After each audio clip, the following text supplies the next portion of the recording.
Este fin de semana y el inicio de la misma fue muy rico en materia de novedades políticas, económicas.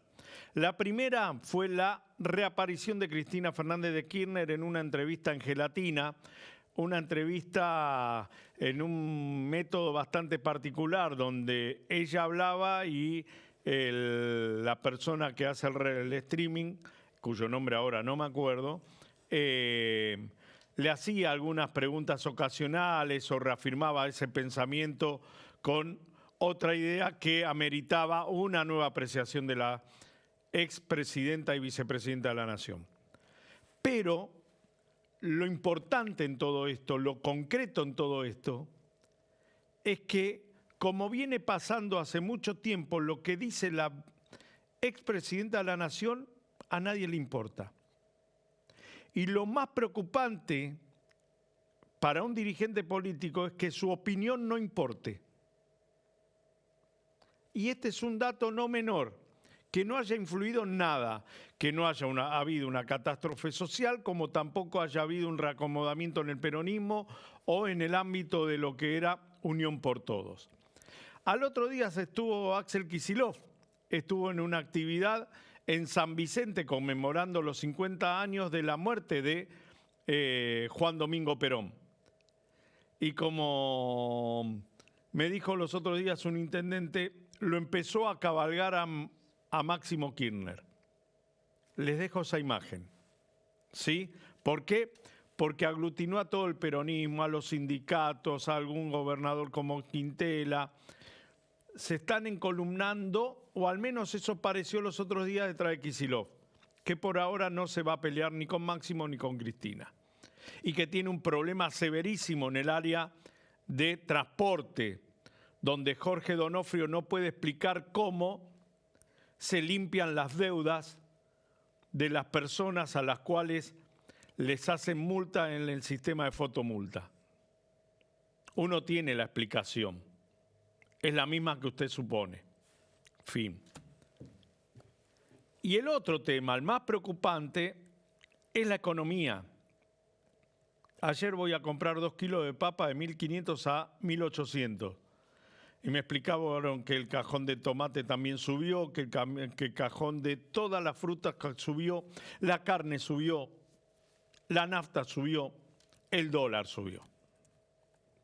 Que el dólar, si hace una variación entre el costo de vida y lo que había empezado en la gestión de Milei, da más o menos bien en 1.450 pesos de costo.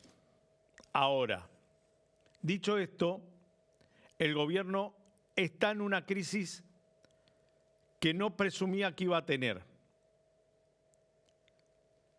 Una crisis provocada también por la personalidad del presidente, que se pelea con todo el mundo, que no busca consensos, que como me dijo uno los otros días, está bien, es carismático, es didáctico, divierte, pero ¿vos le darías algo para que te lo cuide?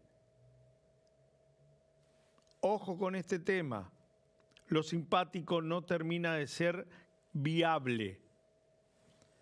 Y hace un mes en este programa, Ricardo Delgado, consultor económico, le preguntábamos qué estaba pasando en la economía que había empezado a experimentar algunos signos de incertidumbre.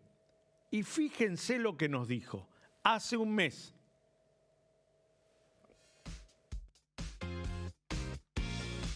Vamos a tratar de ir recomponiendo. ¿Ahí me escuchás? Bien. Ahora sí. Ricardo venía haciendo el análisis de un gobierno anárquico. En Argentina es anárquico y fuera del país es libertario. Es una cosa extraña. ¿Qué estás viendo? ¿Por qué sube el dólar? ¿Por qué caen los bonos? ¿Por qué ese boom económico que se preveía con ideas que bajaron el gasto público tal cual pedía el mercado, tal cual lo exigía en su momento el Fondo Monetario, todavía sigue sin arrancar? Bueno, me parece, Alejandro, que los mercados financieros que en general sobrereaccionan tanto en las noticias positivas como en las negativas, están empezando a tomar nota de las dificultades de continuidad y de implementación de las medidas iniciales que plantea el gobierno de Javier Milei.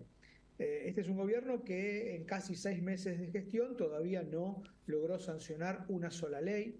La ley Bases sigue demorándose en el Senado, aunque probablemente se logre sancionar, no va a estar con el espíritu original de profundidad de las reformas que son bien vistas por los inversores, sobre todo en el exterior. Me da la impresión que el efecto político de la sanción de esa ley va a ser menor al que se hubiese logrado 2 o 3 meses atrás. Me parece que también hay ciertas dudas acerca de la continuidad del ajuste fiscal. Junio es un mes muy complejo, el mes que empezamos a transitar es muy complejo, digo, en términos fiscales. Hay que pagar aguinaldos, se está recaudando menos por derechos de exportación porque los productores de soja están vendiendo menos soja de la prevista, y eso obviamente va a impactar sobre las cuentas públicas y obviamente también sobre las reservas del central. Reservas del central que de alguna manera también están siendo de alguna manera cuestionadas, digo, por el hecho de si la Argentina va a tener que pagar o no efectivamente los 5.000 millones de dólares por el swap de China. No hay ninguna todavía señal acerca de la renegociación, si es que existe en ese aspecto. Esos 5.000 millones de dólares son alrededor del 30% de los dólares que el gobierno de Javier Milei y el Banco Central del gobierno de Javier Milei acumuló durante los 6 meses de gestión. No es un dato menor. Si eso hay que pagarlo, si esos 5.000 millones salen de las reservas, bueno, las reservas van a volver a estar en zona claramente negativa, y eso para los mercados no es una buena señal.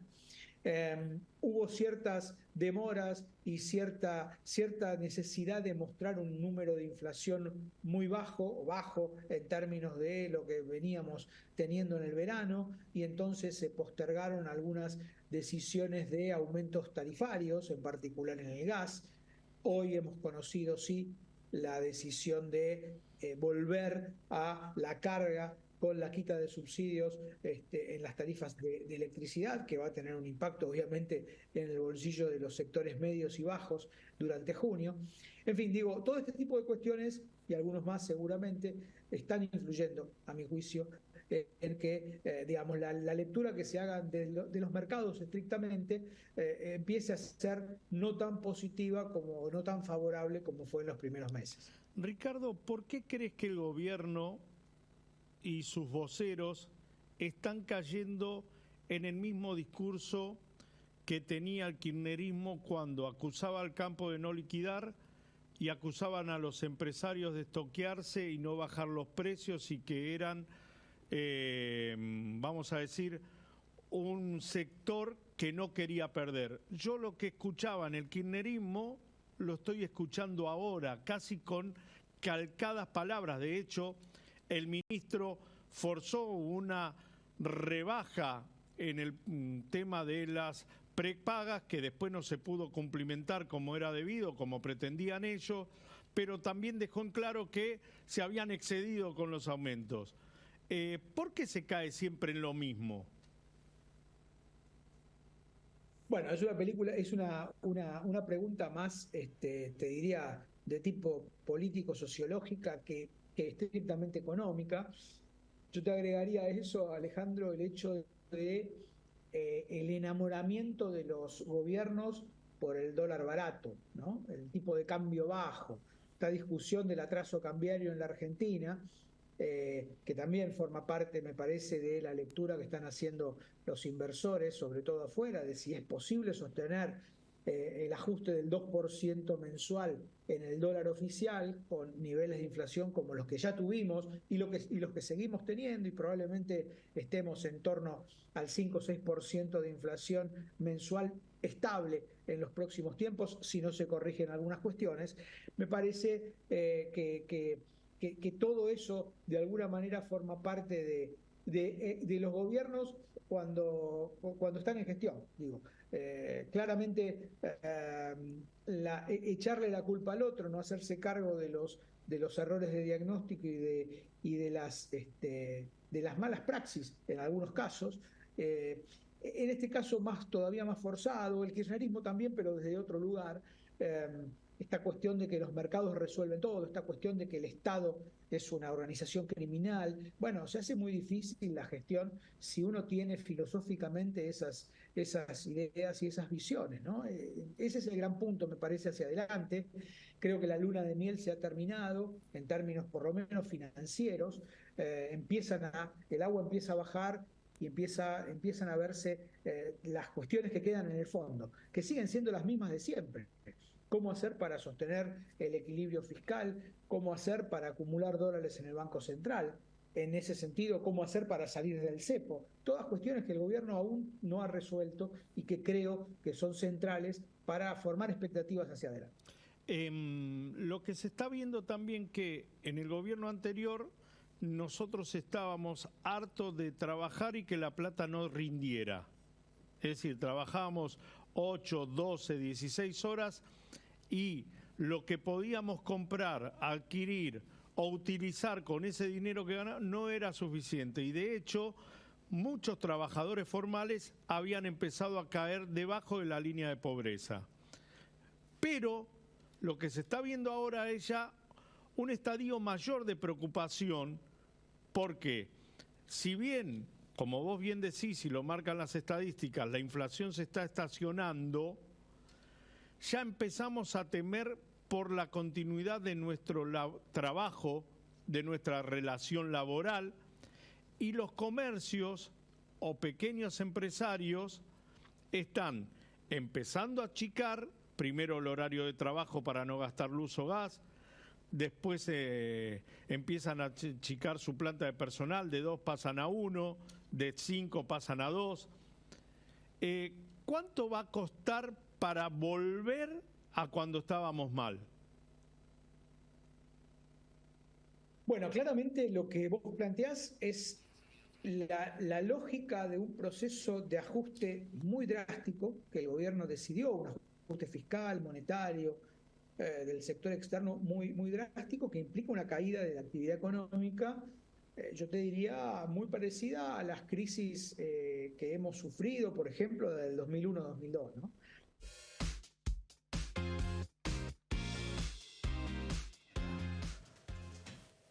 Era el economista Ricardo Delgado, que habíamos tenido la posibilidad de hablar de esto hace un mes, donde nos anticipaba junio difícil,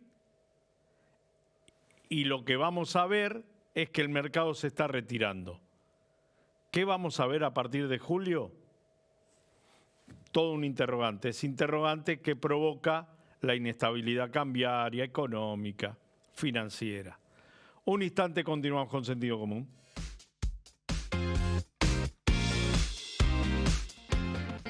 Se viene el primer Congreso de Educación de San Martín del 22 al 24 de agosto en el Complejo Cultural Plaza.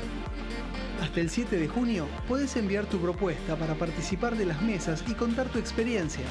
Más info en sanmartin.gov.ar. Primer Congreso de Educación en San Martín. Identidad, desafíos y futuro.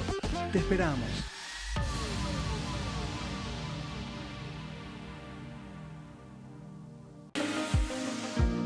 130 es la cantidad de móviles de seguridad en Malvinas Argentinas. 130 para llegar más rápido. Llama al 911 para que cualquiera de ellos se acerque. Municipio de Malvinas Argentinas.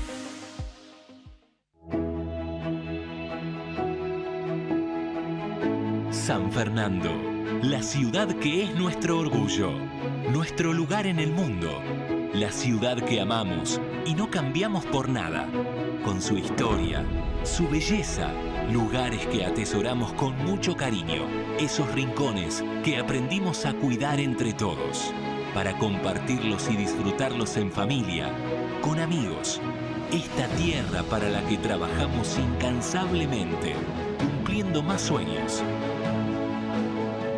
creando un futuro más lindo, siendo siendo felices. Saludamos y abrazamos a todos los que somos parte de este gran hogar. Una ciudad que se renueva cada día. San Fernando, nuestro lugar en el mundo.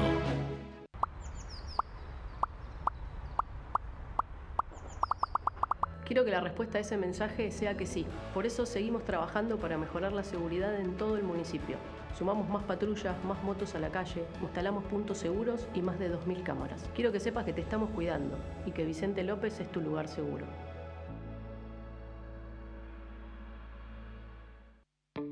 Seguinos en nuestras redes sociales y entérate de todas las actividades legislativas. Honorable Cámara de Diputados de la Provincia de Buenos Aires.